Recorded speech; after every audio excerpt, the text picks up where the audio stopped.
Here in the U.S. to Kentucky, where there was a high-drama moment in Louisville in a courtroom when a former police detective linked to the killing of Breonna Taylor testified in his own defense.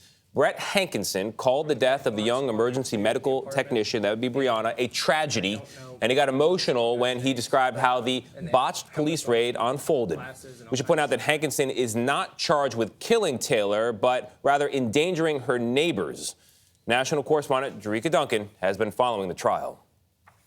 Is there anything, Brett, that you feel like you did wrong? Absolutely not. What were your feelings about this entire incident? Tragedy. It's something that didn't have to happen. Former Louisville Metro Police Detective Brett Hankison defended himself in a Kentucky courtroom Wednesday. She didn't need to die that night. Breonna Taylor's mother, Tamika Palmer, was there, but walked out after Hankison made that comment. She's done. Investigators say his bullets didn't hit anybody, but after the raid, the then police chief said Hankison had blindly fired his gun, calling Hankison's actions a shock to the conscience. I felt sincere empathy for them. In March of 2020, police dressed in plain clothes, armed with a no-knock warrant, broke into Taylor's Louisville apartment looking for an alleged drug dealer.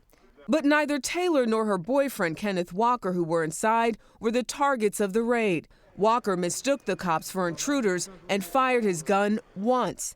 The police returned fire, shooting 32 times. Walker spoke with Gayle King about the raid in October of 2020. I don't think I ever heard so many gunshots, like, all at the same time. I've never been to war, but I assume that's what war probably sounds like. Several times during testimony, Hankison became emotional as he talked about Sergeant Jonathan Mattingly getting shot. I knew Sergeant Mattingly was down, and I knew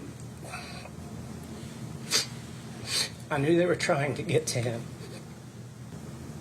And it appeared to me that they were being executed with this rifle. It was a handgun that Walker legally owned. Mattingly survived, and was one of the police officers who fired shots that struck Taylor. Now, the former sergeant who retired from the force has been promoting his new book, what he calls The Truth About the Raid. Mattingly has not been in court for the trial. Hankison faces up to 15 years in prison if convicted. He calls it The Truth. He's promoting it. Gayle, I know you saw the video where he promotes it.